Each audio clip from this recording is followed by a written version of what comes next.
So ito, no, testing tayo ng aking Alston A12 Pro.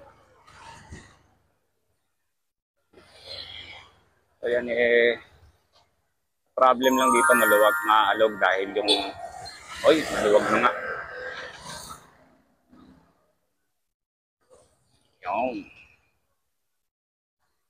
Yung dikit niya, saka yung stability ng lalagyan ko. Medyo, so ito may remote siya, no? May remote yan, open ko. O, di ba? So ang problema ko, ito shaky dahil malog to.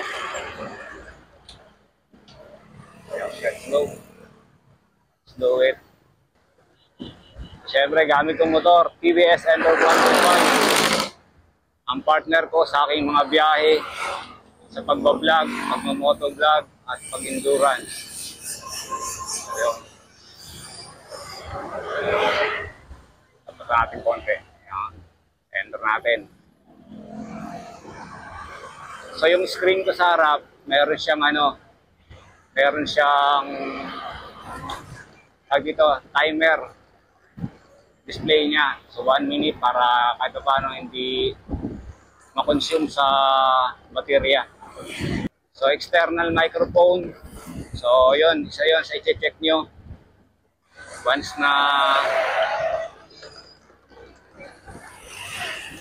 Once gagamitin niyo siya. So may nabili ako siyempre online, kasama sa binili ko itong external microphone. So kailangan pag kinabit niyo siya, nakasetting siya ng external microphone. So may time ako nangyari na nalimutan kong set sa external dahil siyempre first time, so wala siyang audio. So dapat pag sinalpak itong binili nyo na external microphone, dapat naka siya sa settings, no? So ngayon tinanggal ko siya. Medyo traffic lang. So ang settings ko ngayon ay 6K resolution, no? So ginamit ko siya nung gabi, okay naman kasi malinaw. So ngayon ito 6K siya. First time ko itong ginamit na mag-vlog na ganito kaliwanag. So almost 11 AM na. Nakita ko maalog siya dahil yung dikit. Pag sa helmet naman siya nakalagay, okay yung stabilization niya. So yan, pag mga gusto nyo bumili, andyan yan sa Yellow Basket. Alston A12 Pro 6K Ultra HD. So naka-wifi na rin siya. So, madali siyang ma-transfer sa cellphone, no? So connect mo lang.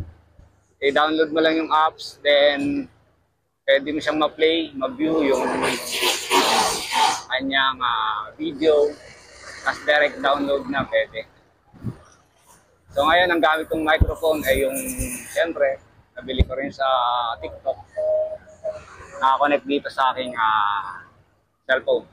So kung ano yung nakikita nyo yung quality ng video, siyempre, itong dalawa, isama ko yan, itong iPhone XR ko, then Alston A12 Pro.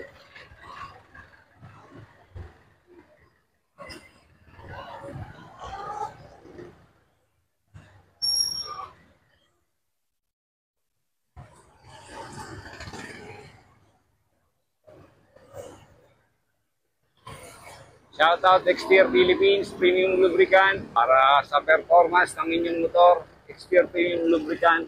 Yan, solid yan ang gamit ng Motolex sa kanyang mga biyahe. Yan yung mga nagtitiwala sa ating brand. Siyempre, nadagdagan naman tayo, Alston. So, meron tayong upcoming na i-promote. So, hintay lang tayo sa update. Seryo. So, dito tayo para puntahan ng aking tatay at mahal na kapatid, siyempre. Natin dyan. So, pupunta kasi yung airmat ko. Shoutout sa aking mahal na nanay. Rosie Lentino. Ito na lang tayo.